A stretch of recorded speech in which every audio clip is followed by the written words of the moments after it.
Bismillahirrahmanirrahim. Assalamu alaikum dear students and welcome to our online biology classes and I'm your teacher Sadia Saqib. अपने previous lecture में हमने discussion start की थी about the topic of digestion, ठीक है, chapter number 11 from first year biology course, जिसमें हमने digestion को डिफ़ाइन किया था और ह्यूमन डाइजेस्टिव सिस्टम की फिजियोलॉजी और एनाटॉमी के बारे में डिस्कशन स्टार्ट की थी। मैं आपकी आसानी के लिए उसको ब्रीफली रिकैप कर देती हूँ ताकि आपको आज के लेक्चर को कंटिन्यू करने में थोड़ी सी आसानी हो जाए, ठीक है। हमने डाइजेशन को डिफ़ाइन किया था। Digestion is defined as the break down of larger food particles into simple and smaller molecules और particles which can easily be absorb by the blood, क्योंकि जब वो डाइजेस्ट होंगे, सिंप्लीफाई होंगे तो ही हमारे बॉडी सेल्स उसको आसानी से इस्तेमाल कर सकते हैं, otherwise they are useless for our body, ठीक है। फिर हमने ह्यूमन डाइजेस्टिव सिस्टम की एनाटॉमी और फिजियोलॉजी के बारे में डिस्कशन स्टार्ट की थी। ह्यूमन डाइजेस्टिव सिस्टम को हमने दो कंपोनेंट्स में डिवाइड किया था। Elongated tubular structure of the human digestive system that is called as gastrointestinal tract और GIT और एलिमेंट्री कैनाल और gut, and the second component consists of the accessory digestive organs which include teeth, tongue, salivary glands, liver, gallbladder and pancreas, ठीक है। फिर उसके बाद हमने alimentary canal के स्ट्रक्चर और फंक्शन को स्टडी करना स्टार्ट किया था और इसके बारे में मैंने आपको ये बताया था कि इसकी लेंथ तकरीबन जो है 9 मीटर और 30 फीट हो सकती है अप्रॉक्सीमेटली, और इंडिविजुअल टू इंडिविजुअल इसमें थोड़ी बहुत वेरिएशन भी हो सकती है, but that is minor variation. और अगर हम डाइजेस्टिव ट्यूब की वॉल के स्ट्रक्चर को डिटेल से स्टडी करें तो इट कंसिस्ट ऑफ 4 लेयर्स और ट्यूनिक्स।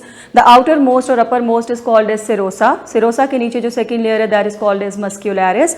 मस्क्यूलैरिस के बाद सब म्यूकोसा, सब म्यूकोसा के बाद innermost layer is called as mucosa. So these 4 layers are present throughout from oesophagus till anus in the GIT, ठीक है। उसके बाद gastrointestinal tract starts from the oral cavity, ठीक है। ओरल कैविटी और mouth cavity जिसको हम buccal cavity का नाम भी देते हैं, ठीक है, यहाँ से डाइजेस्टिव सिस्टम स्टार्ट हो रहा है। What is present inside the oral cavity and what is oral cavity? Oral cavity is a space between the tongue and palate, ठीक है। इसमें कौन कौन से स्ट्रक्चर्स मौजूद हैं? टंग मौजूद है, पैलेट है, टीथ हैं और सिलाइवरी ग्लैंड्स हैं। अपने प्रीवियस लेसन में we discussed about the structure and function of tongue and palate, ठीक है। Now let's start our today's lesson. हम अपने लेसन को कंटिन्यू करते हैं। From the teeth, teeth accessory digestive organs हैं, they are present in the oral cavity और buccal cavity. Adult human being में देर आर प्रेजेंट 32 टीथ, ठीक है, 32 teeth are present in the adult human being. और teeth को इनके structure और function की बेसिस पे हमने 4 टाइप्स में डिवाइड कर दिया हुआ है, ठीक है। ये किस तरह का इनका स्ट्रक्चर है और किस तरह का फंक्शन परफॉर्म करें उस बेसिस पे हमने टीथ को 4 टाइप्स में डिवाइड कर दिया हुआ है। They are called as incisors, canines, premolars and molars, right. ये 4 ग्रुप्स हैं, 4 टाइप्स के टीथ हमारे माउथ में, हमारी ओरल कैविटी के अंदर मौजूद होते हैं। मैं इनको दोबारा से नेम कर रही हूँ। I am repeating, incisors, canines, premolars and molars, ठीक है। अब हमने इनको डिफ्रेंशिएट किस बेस पे किया है? इनके स्ट्रक्चर्स और फंक्शन की बेसिस पे। First of all incisors. Incisors हमारे फ्रंट टीथ हैं, ठीक है। आपके जो सबसे फ्रंट वाले टीथ हैं इनको हम इंसाइजर्स का नाम देते हैं। और इंसाइजर्स का फंक्शन क्या होता है? बाइटिंग ऑफ द फूड, ठीक है। जो भी फूड कॉम्पोनेंट है हमारा, हम उसको जो बाइट करते हैं, ठीक है, तो that is done with the help of incisors. And incisors have sharp edges, इनके एजेस शार्प होते हैं, इसीलिए आसानी से फूड की बाइटिंग का प्रोसेस हो जाता है। And then we have canine next to the incisors, ठीक है। इंसाइजर्स के बाद हमारे पास कौन से टीथ आ जाते हैं? These are the canines. Canines are usually cone shaped. I will draw here ताकि आपको इनकी शेप का थोड़ा सा अंदाजा हो जाए। Cone shaped with usually pointed ends, ठीक है, शार्प एंड पॉइंटेड एंड्स। और इनका फंक्शन क्या होता है? Tearing and grasping of the food, ठीक है। फूड को टेयर करने के लिए, ग्रेस्प करने के लिए जो है ये केनाइंस काम करते हैं। Next to canines what are present? Premolars and molars, ठीक है। अब प्रीमोलर्स और मोलर्स का सरफेस एरिया थोड़ा सा ज़्यादा होता है, ब्रॉड भी होता है और ये बहुत ज़्यादा शार्प नहीं होते, ठीक है। और इन दोनों का काम जो है वो तकरीबन मिलता जुलता होता है। And what is their function? Chewing and grinding activity, mastication, grinding, chewing of the food, ठीक है। हमने जो खाना खाया है, जो हमने बाइट लिया है, हमारी ओरल कैविटी के अंदर फूड मौजूद है उसको हम अच्छी तरह से च्यू करते हैं, ग्राइंड करते हैं, लार्ज फूड पार्टिकल्स को हम छोटे छोटे पीसेस में कन्वर्ट कर देते हैं, that is called as grinding और च्यूइंग एक्टिविटी। और इसके लिए हम एक और टर्म भी यूज़ करते हैं, that is called as mastication. So this is done with the help of the premolars and molars. So teeth के फंक्शनिंग के बाद, इनकी एक्टिविटी के बाद फूड अच्छी तरह से जो है वो ग्राइंड हो चुकी है और छोटे छोटे पार्टिकल्स में कन्वर्ट हो चुकी है, ठीक है। और ये क्यों ज़रूरी है, मैस्टिकेशन या ग्राइंडिंग की एक्टिविटी क्यों ज़रूरी है? क्योंकि फूड मॉलिक्यूल्स का सरफेस एरिया जितना ज़्यादा जो है इंक्रीज़ होगा, साइज़ छोटा होगा, सरफेस एरिया इंक्रीज़ हो जाएगा for the maximum efficiency of the enzyme, ठीक है। जितना फूड पार्टिकल स्मॉल साइज का होगा उसके ऊपर एंजाइमेटिक एक्शन उतना ही आसानी से परफॉर्म होगा और वो आसानी से डाइजेस्ट हो जाएगा। जितना बड़ा पीस होगा फूड का उसकी डाइजेशन में उतना ही प्रॉब्लम होगा, ठीक है। Another very important accessory structure which is present in the oral cavity, these are called as salivary glands, ठीक है। सिलाइवरी ग्लैंड्स हमारी ओरल कैविटी के अंदर मौजूद होते हैं। 3 pairs of salivary glands are present, 3 pairs of salivary glands are present in the oral cavity and they are named as parotid glands, ठीक है। पैरोटिड ग्लैंड्स हमारी ओरल कैविटी में कहाँ लोकेटेड है? In front of the year, ठीक है। यानी oral cavity को जब हम इनर साइड से ऑब्जर्व करें तो पैरोटिड सिलाइवरी ग्लैंड्स की लोकेशन कहाँ पे है? In front of the ears, ठीक है। Submandibular salivary glands they are located below the jaws and sublingual salivary glands they are located below the tongue. So 3 pairs of salivary glands, they are present in the oral cavity. Parotid glands, submandibular glands and sublingual glands, ठीक है। salivary glands का function क्या होता है? They secrete saliva. saliva क्या है? It's a watery secretion which is produced in our oral cavity, ठीक है। हमारी oral cavity के अंदर जो वाटर की तरह की सिक्रीशन है, आप खुद भी इसको ऑब्जर्व कर सकते हैं, that is actually called as saliva and it is very very important, ठीक है। फूड की डाइजेशन के प्रोसेस में ये बहुत इंपॉर्टेंट रोल प्ले करता है। ब्रीफली मैं आपको थोड़ा सा सिलाइवा की केमिकल कॉम्पोजिशन के बारे में बता देती हूँ। सिलाइवा कंसिस्ट ऑफ म्यूकस, ठीक है। म्यूकस क्या है? वाटर लाइक सिक्रीशन, वाटर की तरह का जो कंपोनेंट होता है उसको हम म्यूकस का नाम देते हैं। उसके अलावा कुछ आयंस मौजूद होते हैं, for example the most important one is the chloride ions, they are also present in our saliva. उसके बाद और क्लोराइड आयंस का फंक्शन क्या होता है कि ये जो सिलाइवरी एंजाइम्स हैं उनकी फंक्शनिंग को फैसिलिटेट करते हैं, ठीक है, इन्हांस कर देते हैं, स्पीड अप कर देते हैं। Then there is present lysozyme. Lysozyme एक एंजाइम है and it is the naturally existing antibacterial and antiviral enzyme which is present in our saliva, ठीक है। जैसे कि इसके नाम से आपको अंदाजा हो रहा है, एंटीवायरल और एंटीबैक्टीरियल एंजाइम ये नेचुरली हमारे सिलाइवा में एग्जिस्ट करता है।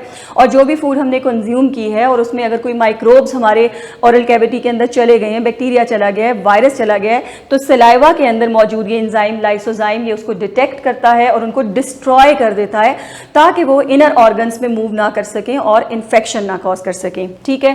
इसके अलावा हमारे सलाइवा में हमें क्या चीज मिलती है? Immunoglobulins, these are the antibodies और defensive proteins, they are present in the saliva और इनका भी सेम काम है कि ये हमारी बॉडी को इन्फेक्शन से बचाते हैं कि अगर कोई माइक्रो ऑर्गेनिजम्स पैथोजेनिक एजेंट जो डिजीज कॉज कर सकते हैं they are present in the oral cavity, तो immunoglobulins along with the lysozyme ये मिलकर उसको डिस्ट्रॉय करते हैं और हमें इन्फेक्शन से बचाते हैं, ठीक है। Then most important thing which is present in the saliva that is the salivary amylase, right? It's the enzyme. as आपको एंडिंग से अंदाजा हो रहा है amylase, एस की ending, this prefix is used to represent the enzyme, ठीक है। तो salivary amylase सलाइवा में मौजूद है and it is basically the carbohydrate digesting enzyme, जो हमारी फूड में जो कार्बोहाइड्रेट कंपोनेंट मौजूद है जो हमने कंज्यूम किया है उसकी डाइजेशन के प्रोसेस को ओरल कैविटी के अंदर ही स्टार्ट कर देता है, ठीक है। तो ये रोल है salivary amylase का। और उसके अलावा जो है ये फूड को वेट करता है, ठीक है। सलाइवा का काम है कि जब ये फूड के साथ मिक्स होता है ड्यूरिंग द च्यूइंग और ग्राइंडिंग एक्टिविटी उसको सॉफ्ट कर देता है, उसको मॉइस्टन कर देता है, उसको वेट कर देता है और ताकि स्वॉलोइंग का प्रोसेस जो है वो आसानी से हो जाए, क्योंकि अगर फूड ड्राई होगी तो उसको स्वॉलो करना जो है वो काफ़ी डिफिकल्ट होगा and it will be irritating as well. So this is the role of the saliva and salivary glands in the oral cavity, ठीक है। अब इससे रिलेटेड एक छोटा सा पॉइंट है जो मैं डिस्कस करना चाहूँगी। समटाइम्स हमारे सलाइवरी ग्लैंड्स में इन्फ्लेमेशन हो जाती है, specially in the parotid glands, ठीक है। पैरोटिड ग्लैंड जो सलाइवरी ग्लैंड्स हमारे माउथ के अंदर मौजूद हैं, समटाइम्स इसमें वायरल इन्फेक्शन हो जाता है, ठीक है, और इसमें स्वेलिंग हो जाती है, इन्फ्लेमेशन हो जाती है, जिसकी बहुत कॉमन एग्जांपल जो है that is called as mumps, जिसको हम मम्प्स का नाम देते हैं, ठीक है। स्वेलिंग और inflammation is caused in the oral cavity and that is very very painful situation जिसको फिर मेडिकली ट्रीट करना पड़ता है। Right, so that is all about the salivary glands. Now come to the function of the oral cavity. हमारी oral cavity का main function क्या है, ये तो हमने कॉम्पोनेंट स्टडी कर लिए हैं कि what is present in the oral cavity. ठीक है, दो इंपॉर्टेंट फंक्शन जो हैं these are perform by our oral cavity, mechanical digestion of the food and chemical digestion of the food. Right, mechanical digestion as the name is indicating कि mechanical break down of food is done in the oral cavity. ठीक है, without any chemical. यहाँ पे अभी हम किसी chemical को involve नहीं कर रहे, सिंपली जो है लार्जर फूड पार्टिकल्स जो हैं they are converted into smaller food particles by the process of mastication और ग्राइंडिंग और च्यूइंग एक्टिविटी. ठीक है, which is done by teeth. तो इसको हम मैस्टिकेशन का नाम भी देते हैं. तो that actually causes the mechanical digestion. वैसे भी नॉर्मली ज़्यादातर हम जो फूड्स कंज्यूम करते हैं, ठीक है, usually we eat cooked food जो ऑलरेडी कुक हुई हुई होती हैं और काफ़ी हद तक प्रोसेस हुई हुई होती हैं, और उनके अंदर जो कंपोनेंट्स हैं, जो प्रोटीन्स हैं, जो कार्बोहाइड्रेट्स हैं, जो फैट्स हैं, वो काफ़ी हद तक ऑलरेडी सिंप्लीफाई हो चुके होते हैं, उनकी ब्रेक डाउन हो चुकी होती है, and the remaining process is done with our digestive system. ठीक है, बाकी जो उसमें डाइजेशन का प्रोसेस है वो हमारा डाइजेस्टिव सिस्टम परफॉर्म कर लेता है और उसको फर्दर सिंप्लीफाई कर देता है. So mastication is done here, chewing and grinding of the food by teeth. ठीक है, और ये सारी एक्टिविटी कौन परफॉर्म कर रहा है, ये हमारे टीथ परफॉर्म कर रहे हैं. ग्राइंड करते हैं फूड को, सिंप्लीफाई करते हैं, सलाइवा के साथ अच्छे तरीके से मिक्स कर देते हैं. तो this is basically called as mechanical digestion, which is very important function done by our oral cavity. ठीक है, उसके बाद सेकंड स्टेप जो हमारे पास ओरल कैविटी में परफॉर्म हो रहा है फूड की डाइजेशन में, that is called as chemical digestion. Now food is chemically digested. ठीक है, as the name is indicating some sort of chemical is also involved here. Now which chemical? Saliva and its enzymes, they are involved in the process. Chemical breakdown of food by salivary amylase, this is called as chemical digestion. ठीक है, starch is digested into maltose and isomaltose. ठीक है, हमने जो carbohydrate content consume किया है उसकी digestion का प्रोसेस हमारी ओरल कैविटी में ही स्टार्ट हो जाता है. आई एम रिपीटिंग, स्टार्ट हो जाता है, इट्स नॉट कंप्लीटेड. फूड की डाइजेशन का प्रोसेस ओरल कैविटी में स्टार्ट हो गया है. And one thing to remember dear students, कि हमारे फूड के अंदर जो कार्बोहाइड्रेट्स हैं सिर्फ उनकी डाइजेशन का प्रोसेस हमारी ओरल कैविटी में स्टार्ट हुआ है, not the proteins and fats और लिपिड्स. ठीक है, प्रोटीन्स और लिपिड्स की डाइजेशन जो है वो ओरल कैविटी में स्टार्ट नहीं हुई है. The reason behind is this कि इन कंपोनेंट्स को डाइजेस्ट करने के लिए digestive enzymes they are not present in the oral cavity. और जब तक एंजाइम्स नहीं होंगे फूड की डाइजेशन का प्रोसेस स्टार्ट नहीं हो सकता, कंप्लीट नहीं हो सकता. Only carbohydrate digesting enzyme salivary amylase, it is found in the saliva, so that's why only and only carbohydrate digestion is started in the oral cavity. ठीक है, लाइक हमने जो भी कार्बोहाइड्रेट्स हमने इंजेस्ट किए हैं, हमने अपटेक किया है, उसमें जो स्टार्च मौजूद है that is converted into the disaccharide. Right, disaccharide simplest carbohydrates होते हैं जिसकी कॉमन एग्जांपल हमारे पास माल्टोज और आइसोमाल्टोज है. Both are isomers of each other. ठीक है, तकरीबन 3 to 4% डाइजेशन ऑफ कार्बोहाइड्रेट्स जो है it is done in the oral cavity. बहुत ज़्यादा नहीं, 3 to 4% डाइजेशन का प्रोसेस यहाँ पे कंप्लीट हो जाता है. ठीक है, and the remaining digestion it will be done in the remaining parts of the digestive system in the small intestine etcetera. PH of saliva तकरीबन जो है वो 6 से 7 के दरमियान में मेंटेन रहती है, और the reason behind is this is the suitable pH for working of the maximum working of the salivary amylase. ठीक है, तो 6 से 7 की पीएच जो है इस पे सलाइवरी एमाइलेज बहुत अच्छे तरीके से परफॉर्म करता है और कार्बोहाइड्रेट्स को डाइजेस्ट करता है. और अगर ये पीएच डिस्टर्ब होगी तो डेफिनेटली एंजाइम की एफिशिएंसी के ऊपर भी इसका नेगेटिव इफेक्ट होगा. So students, after oral cavity, the next chamber which is present in our digestive system, that is called as pharynx. Pharynx is the cavity behind the mouth.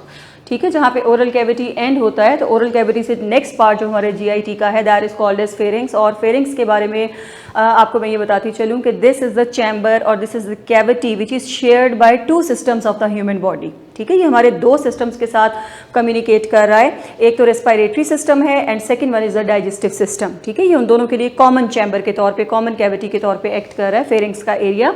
It is the cavity behind the mouth. Parts of pharynx अगर हम देखें तो pharynx को हम 3 regions में divide कर सकते हैं. First one is called as nasopharynx. Nasopharynx communicates with the nasal cavities. ठीक है, हमारी जो nasal cavities हैं वो pharynx में जिस point पे जाके open हो रही हैं और communicate कर रही हैं, उस point को हम nasopharynx का नाम दे देते हैं. ठीक है, nasopharynx से नीचे below the nasopharynx the part of the pharynx is called as oropharynx. ठीक है, ओरल कैविटी से डिराइव हुआ है. Oropharynx communicates with the oral cavity, यानी हमारी ओरल कैविटी फेरिंक्स के जिस पार्ट में जाके ओपन हो रही है, जिसके साथ कम्युनिकेट कर रही है, उसको हम ओरोफेरिंक्स का नाम दे देते हैं. ठीक है, ओरोफेरिंक्स के नीचे वाला जो पोर्शन फेरिंक्स का है दैट इज कॉल्ड एज लेरिंगोफेरिंक्स. ठीक है, इसको हम लेरिंगोफेरिंक्स का नाम देते हैं. And it opens into the larynx and the oesophagus. ठीक है, यानी ये पार्ट जो है लेरिंग्स और एसोफेगस में ओपन होता है. जैसे अभी मैंने आपको थोड़ी देर पहले बताया है कि फेरिंग्स वो कैविटी है, वो चैम्बर है हमारे डाइजेस्टिव सिस्टम में या हमारे नेक रीजन में, थ्रोट रीजन में, जो रेस्पिरेटरी सिस्टम के साथ भी कम्युनिकेट कर रहा है और जो डाइजेस्टिव सिस्टम के साथ भी कम्युनिकेट कर रहा है. ठीक है, अगर हम इसके फंक्शंस की तरफ आएँ तो it is the passageway for air into the larynx as it is communicating with the respiratory system. तो ये एयर के लिए पैसेज वे का काम कर रहा है, यानी नोज, नॉस्ट्रल से नेजल कैविटी में एयर गई और यहाँ से नेजल कैविटीज ओपन हो रही हैं इन द नेजोफेरिंक्स. नेजोफेरिंक्स से फिर फर्दर आगे लेरिंग्स, ट्रेकिया और लंग्स की तरफ एयर का पैसेज वे चला जाता है. ठीक है, तो ये रोल है फेरिंक्स का. It is a passage way for food into the oesophagus. हमारी ओरल कैविटी के अंदर फूड की जो भी डाइजेशन का प्रोसेस हुआ है और वो जिस भी फॉर्म में ट्रांसफॉर्म हो गई है वो आगे ओरोफेरिंक्स में जाता है और ओरोफेरिंक्स से फर्दर आगे पास कर जाता है टुवर्ड्स द एसोफेगस. ठीक है, for further digestion activity towards the GIT. So this is the function of the pharynx. Right, pharynx का स्ट्रक्चर हमने देख लिया. इसके बाद एक बहुत इंपॉर्टेंट एक्टिविटी जो हमारे डाइजेस्टिव सिस्टम में, हमारे GIT में परफॉर्म हो रही है, that is called as swallowing. ठीक है, और इस एक्टिविटी के बगैर फूड की बाकी की डाइजेशन का प्रोसेस इम्पॉसिबल है. ठीक है, अभी तक जितनी भी एक्टिविटी हमने पढ़ी है that was happening in the oral cavity. Oral cavity के अंदर क्या काम हुआ है, फेरिंक्स के अंदर क्या काम हुआ है. ठीक है, और उसके बाद अब नेक्स्ट आगे फूड को स्टमक में पहुंचना है, इंटेस्टाइन में पहुंचना है, इसके ऊपर फर्दर एक्सेसरी ऑर्गन्स, ग्लैंड्स का काम होना है, इसको फर्दर सिंप्लीफाई होना है, कंप्लीटली डाइजेस्ट होना है. लेकिन ये सिर्फ उसी सूरत में पॉसिबल होगा जब फूड एसोफेगस में एंटर होगी. ठीक है, तो this process is called as swallowing. इसको हम स्वॉलोइंग का नाम देते हैं और इसके लिए जो मेडिकल की टर्म हम यूज़ करते हैं दैट इज कॉल्ड एज डेग्लूटेशन.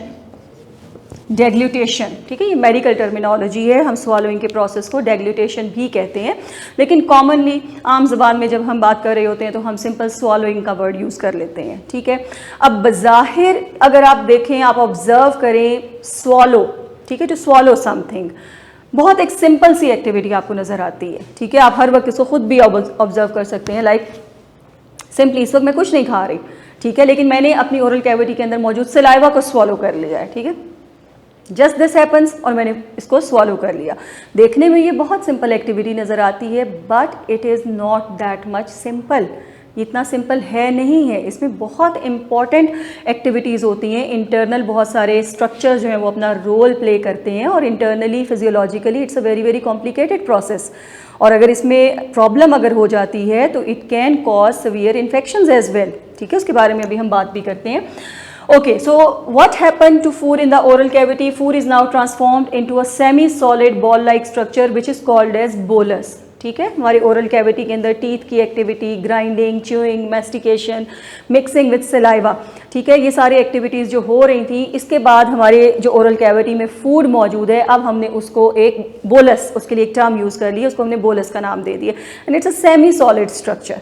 ठीक है, क्योंकि सलाइवा उसके साथ मिक्स हो चुका है और जिस फॉर्म में हमने फूड को इंजेस्ट किया था अब वो उससे थोड़ी सी चेंज भी हो चुकी है मैस्टिकेशन के बाद. ठीक है, now we have to swallow this bolus. अब इसको हमने स्वॉलो करना है. अब स्वॉलोइंग में क्या क्या प्रोसेस इन्वॉल्व होते हैं तो वो मैं आपको यहाँ पे डायग्रामेटिकली बताऊँगी. ठीक है, आप उसको गौर से देखते जाएं और कोशिश करें कि जब आप इस चीज़ को, इस लेक्चर को देख रहे हैं तो अपने पास पेंसिल और नोटबुक रखें और मेरे साथ साथ डायग्राम को ड्रॉ करें. इससे आपको समझने में ज़्यादा आसानी होगी. ठीक है, so now I am going to explain the process of swallowing और डेग्लूटेशन.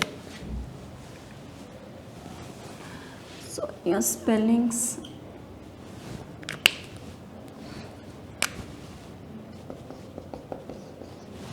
okay. So here I am going to draw first of all nose, then some gap for mouth,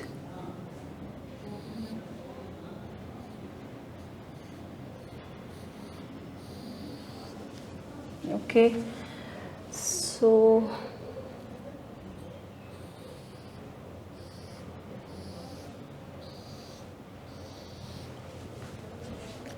okay,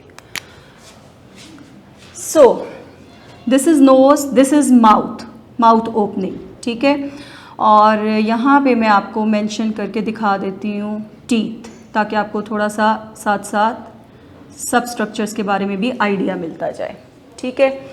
उसके बाद ओरल कैविटी, और oral cavity में very important structure जिसके बारे में हम discuss भी कर चुके हैं, दैट इज़ द टंग, ठीक है, मस्कुलर ऑर्गन टंग। इसको मैं रेड कलर से यहाँ पे लेबल कर रही हूँ। It's a muscular organ, has the ability of contraction and relaxation, right.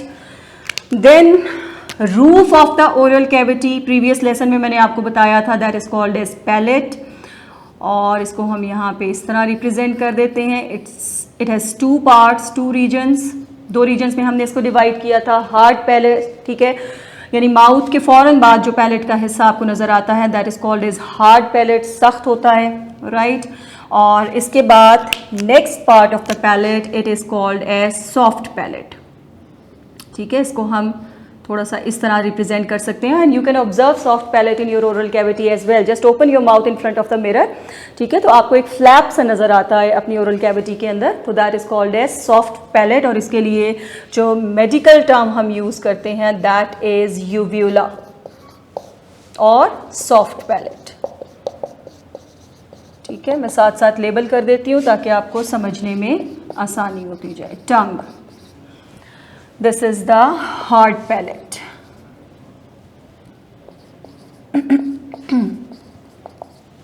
ठीक है, okay. Soft palate, this is soft palate, और ये इस तरह से फर्दर स्ट्रक्चर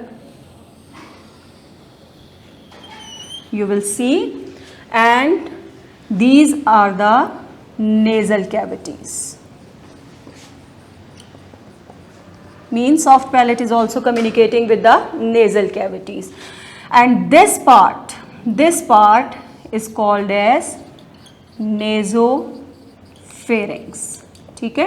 ये जहाँ पे ये देखें, ये नेजल कैविटीज़ हैं, तो ये यहाँ पे आके फेरिंग्स के एरिया में ओपन हो रही हैं, तो हम इसको नेजोफेरिंग्स का नाम दे देंगे। अभी आपका साथ साथ फेरिंग्स का टॉपिक भी क्लियर होता जाएगा, ठीक है। This is the oral cavity, this is the oral cavity, and the chamber behind the oral cavity, this area, right, this is called as pharynx। तो जहाँ पे नेज़ल कैविटीज़ ओपन हो रही हैं फेरिंग्स में, उसको मैंने लेबल कर दिया है एज नेजोफेरिंग्स, और जहाँ पे ये देखें, ये ओरल कैविटी जहाँ पे कम्युनिकेट कर रही है फेरिंग्स के साथ, उसको मैं नाम दे दूँगी ओरोफेरिंग्स का, ठीक है। So this is the oropharynx, right. One more thing is missing, third जो हमने पार्ट फेरिंग्स का मेंशन किया था, दैट वाज द लेरिंजोफेरिंग्स। तो इसको कहाँ पे हमें मेंशन करना है? सो दिस इज अ टंग, ठीक है। टंग से नीचे की तरफ जो है स्ट्रक्चर स्टार्ट हो रहा है, and this part, this region, this is called as larynx, this is called as larynx, ठीक है। और opening of larynx, opening of larynx, this opening, this is called as glottis, opening of larynx is called as glottis, ठीक है। larynx को हम voice box या voice organ का नाम भी देते हैं, वॉइस बॉक्स और वॉइस ऑर्गन, क्योंकि इसमें वोकल कॉर्ड्स मौजूद होते हैं which are performing the function of generation of the speech, जो हमारी आवाज़ प्रोड्यूस होती है, ठीक है। तो नेज़ल कैविटी से एयर जब लेरिंग्स में आती है तो वो वोकल कॉर्ड्स को वाइब्रेट करती है, और उस वाइब्रेशन के रिजल्ट में साउंड प्रोड्यूस होती है और स्पीच जनरेट होती है, ठीक है। सो अगर हम ऊपर से देखें, हम लेरिंग्स को देखें, राइट, तो यहाँ पे ये आपको एक ओपनिंग, एक होल नजर आता है, and this opening of the larynx is basically called as glottis, and this glottis is covered It is covered with the cartilaginous and muscular flap. ठीक है, ये मैं इसको यहाँ रेड कलर से मेंशन कर देती हूँ ताकि आपको समझने में आसानी हो जाए. So this cartilaginous and muscular flap is called as epiglottis. इसको हम epiglottis का नाम दे देते हैं. ठीक है, epi का मतलब होता है अपर, glottis को कवर कर रहा है ये. It is present above the glottis, so that's why it is called as epiglottis. ठीक है, उसके बाद larynx से onward नीचे की तरफ जो है वो सारा air passageway है जिसको हम ट्रैकिया और विंड पाइप का नाम भी दे देते हैं. ट्रैकिया और विंड पाइप. ठीक है, तो that continues to the respiratory system. Right, okay. और ये सारा हमारा एयर पैसेजवे है, रेस्पिरेटरी ट्रैक्ट है, एयर ट्यूब्स हैं. और इसके पीछे बिल्कुल, ठीक है, दिस इज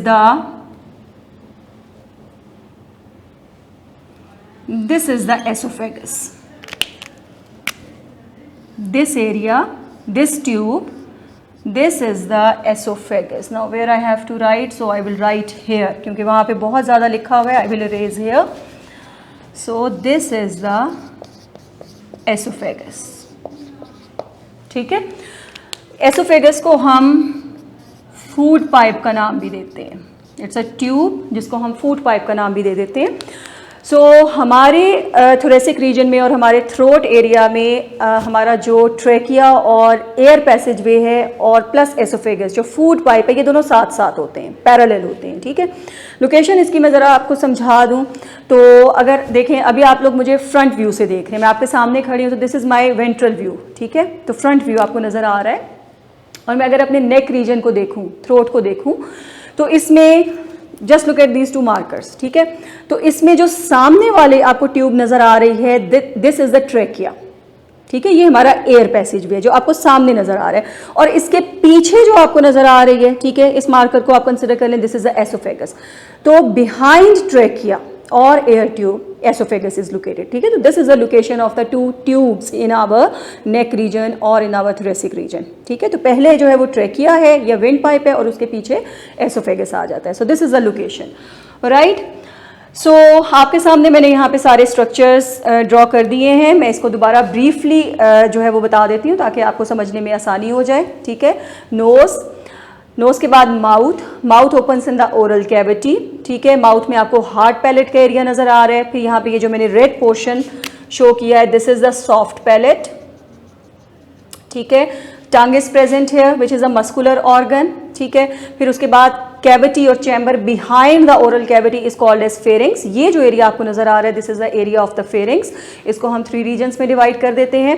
ठीक है, यहाँ से ये देखिए, ये सॉफ्ट पैलेट से ऊपर की तरफ आपको पैसेज वे नजर आ रहा है which is going towards the nasal cavities. तो नेजल कैविटीज फेरिंग्स में आके जहाँ पे कम्युनिकेट कर रही हैं, उस पार्ट को हम नेजोफेरिंग्स का नाम दे देते हैं. ठीक है, और जहाँ पे ओरल कैविटी ये देखिए कम्युनिकेट कर रही है फेरिंग्स के एरिया में, ओपन हो रही है, उसको हम ओरोफेरिंग्स का नाम दे देते हैं. And the region in front of the larynx is called as laryngopharynx. I have not written here, so it's okay, there is no space, so you can understand, just listen and understand. This space in front of the larynx is called as laryngopharynx. ठीक है, okay. Now larynx is also called as voice box और sound box because vocal cords are present here और vocal cords की vibration से sound produce होती है. इसकी opening को हम glottis का नाम देते हैं.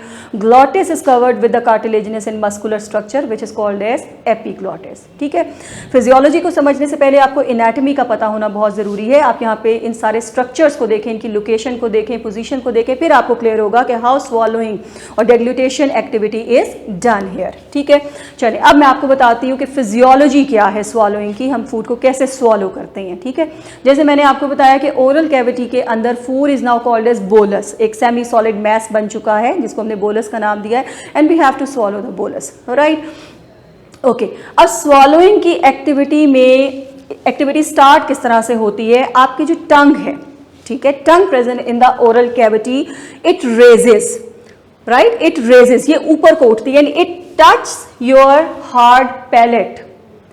Now keep focusing. ठीक है, इसको बहुत ध्यान से सुने और समझने की कोशिश करें. This is the physiology of the swallowing. ये प्रोसेस देखने में जितना सिंपल लग रहा है, ये actually it's a complicated one. ठीक है, तो टंग रेजेस अप, ऊपर की तरफ उठती है, और टंग के ऊपर क्या है, definitely it's the hard palate. तो ये हार्ड पैलेट को टच करती है. अप एंड बैक, ऊपर को उठती है, हार्ड पैलेट को टच करती है और पीछे की तरफ फोर्स एक्सर्ट करती है, ठीक है। Just look at the position of my hands, see if this is the hard palate and this is the tongue, ठीक है, तो ये इस तरह से हार्ड पैलेट को टच करेगी लाइक दिस, एक साथ पूरा इस तरह से टच नहीं हो जाएगा, ठीक है, like this, see like this, like इस तरह से आप कह सकते हैं। ये पहले ये इस तरह ऊपर को टच करेगी, फिर बैक से up and back, up and back. This is the activity of tongue during the process of swallowing. It is touching your hard palate and then exerting force in the backward direction on the bolus, on the food. ठीक है, आप right now just observe, आप खुद ये चीज perform कर सकते हैं, just swallow, इस तरह करें, आपको खुद फील होगा कि आपकी टंग जो है वो रेज कर रही है, वो ऊपर को जा रही है, आपके हार्ड पैलेट को टच कर रही है, और साथ ही साथ आपको बैकवर्ड, पीछे की तरफ जो है वो एक फोर्स एक्सर्ट होती हुई फील होगी। You can actually feel this force, ठीक है। So this is the role of the tongue. तो फूड को वो पीछे की तरफ पुश कर रही है because it's a muscular organ, right. अच्छा, उसके बाद अब ये तो टंग का रोल हो गया। उसके बाद normally see this is a soft palate, ये आपको इस तरह से ये लोअर डायरेक्शन में नजर आता है नॉर्मली जब when we are not swallowing।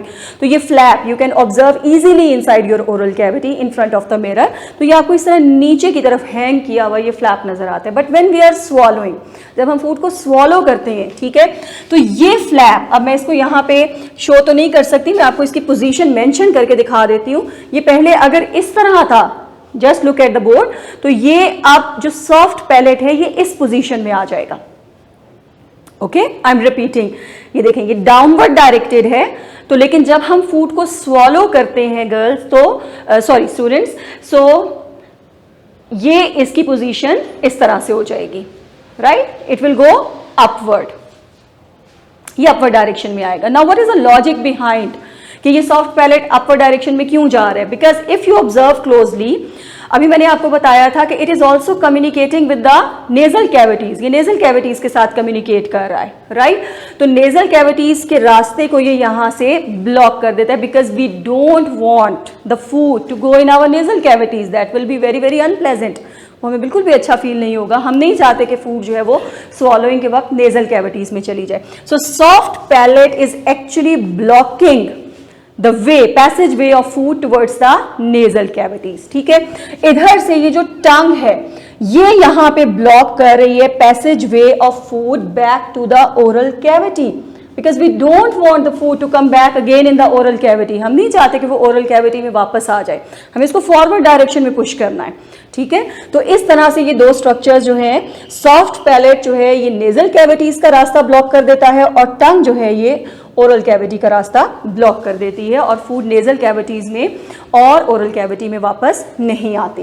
Now there is another problem, ठीक है। प्रॉब्लम क्या आ जाती है, जैसे अभी मैंने आपको बताया कि विंड पाइप और फूड पाइप जो है ये दोनों बिल्कुल साथ साथ हैं, राइट। अब during the process of swallowing possibility तो है कि फूड जो है वो इसमें लेरिंग्स में या ट्रेकिया में जा सकती है, आपका जो एयर पैसेज वे उसमें जा सकती है, and that is very very dangerous. It can cause choking, ये चोकिंग कॉज कर सकती है, ब्रीदिंग में प्रॉब्लम हो सकती है और सीवियर इन्फेक्शन भी कॉज हो सकता है। So we don't want this to happen, हम नहीं चाहते कि ऐसा हो कि फूड नेजल कैविटी में जाए, ओरल कैविटी में जाए या लेरिंग्स में जाए। दो पैसेज वे तो यहाँ पे ब्लॉक हो गए हैं, ठीक है। सॉफ्ट पैलेट ने नेजल कैविटीज का रास्ता ब्लॉक कर दिया है, टंग ने ओरल कैविटी का रास्ता ब्लॉक कर दिया है। अब एक तीसरी चीज पीछे बची है, that is the larynx, right. Now what happens during swallowing, ठीक है। स्वॉलोइंग के वक्त होता क्या है, आप इसको खुद भी फील कर सकते हैं। Just put your finger on your throat यहाँ, ठीक है। अपने लेरिंग्स पे अगर आप अपनी फिंगर रखें तो आप ऑब्जर्व कर सकते हैं, सी जब आप स्वॉलो करते हैं तो आपको बाकायदा फील होता है कि लेरिंग्स जो है वो अपवर्ड डायरेक्शन में मूव कर रही है, इट इज रेजिंग, ये ऊपर को जा रहा है। लेरिंग्स गो अप, ठीक है, लेरिंग्स ऊपर की तरफ जाएगा and epiglottis goes down, right. So larynx go up, epiglottis goes down, नीचे की तरफ आता है और ये ग्लॉटिस को बंद कर देता है। अभी आपको ये फ्लैप इस तरह नजर आ रहा है, लेकिन जब लेरिंग्स अपवर्ड जाएगा तो ये डाउनवर्ड मूव करके ग्लॉटिस को कवर कर देगा, और जब ग्लॉटिस को कवर कर देगा, नाउ ये तीसरा पैसेज वे भी ब्लॉक हो गया। So now the only one passage is open for the food and that is the oesophagus, ठीक है। फूड यहाँ पे ओरल कैविटी से एसोफेगस के अंदर एंटर हो जाएगी, ठीक है। So this is the way, this is the process how swallowing occur in the oral cavity and in the pharynx. अब एक और बात, ठीक है, ये जो स्वॉलोइंग की एक्टिविटी है dear students, that is the voluntary action, right. Voluntary actions कौन से होते हैं? Which are under the control of our own will, जिनको हम खुद कंट्रोल कर सकते हैं, हमारी मर्जी है, हम चाहेंगे तो हम फूड को स्वॉलो करेंगे, हम नहीं चाहेंगे तो हम नहीं स्वॉलो करेंगे, ठीक है। So that is a voluntary action.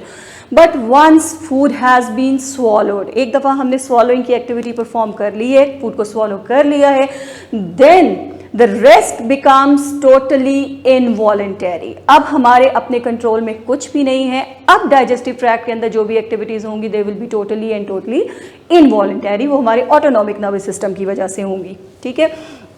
Okay, अब जिस टाइम ये एक्टिविटी हो रही है तो sensory nerves are present in the wall of the pharynx, ठीक है। फेरिंग्स एक मस्कुलर स्ट्रक्चर है, it is made up of smooth muscles, plus इसकी वॉल्स के अंदर सेंसरी नर्व्स मौजूद हैं, राइट। तो जब फूड को हम स्वॉलो करने लगते हैं तो सेंसरी नर्व्स एक्टिवेट हो जाती हैं, उनको फूड का स्टिमुलस मिलता है, दे गेट स्टिमुलेटेड, ठीक है, और वो फिर हमारे brain centre medulla oblongata which is the part of our brain, उस तरफ मैसेजेस कन्वे करती हैं, और ब्रेन की तरफ से फिर मैसेज आता है towards the smooth muscles of the pharynx as well as the next part oesophagus, ठीक है।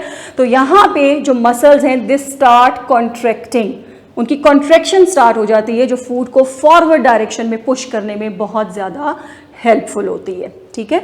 So once this action has been started, before it was voluntary action, it was under the control of our own will, लेकिन एक दफ़ा हमने swallow कर लिया है तो that becomes involuntary action and it comes under the control of autonomic nervous system.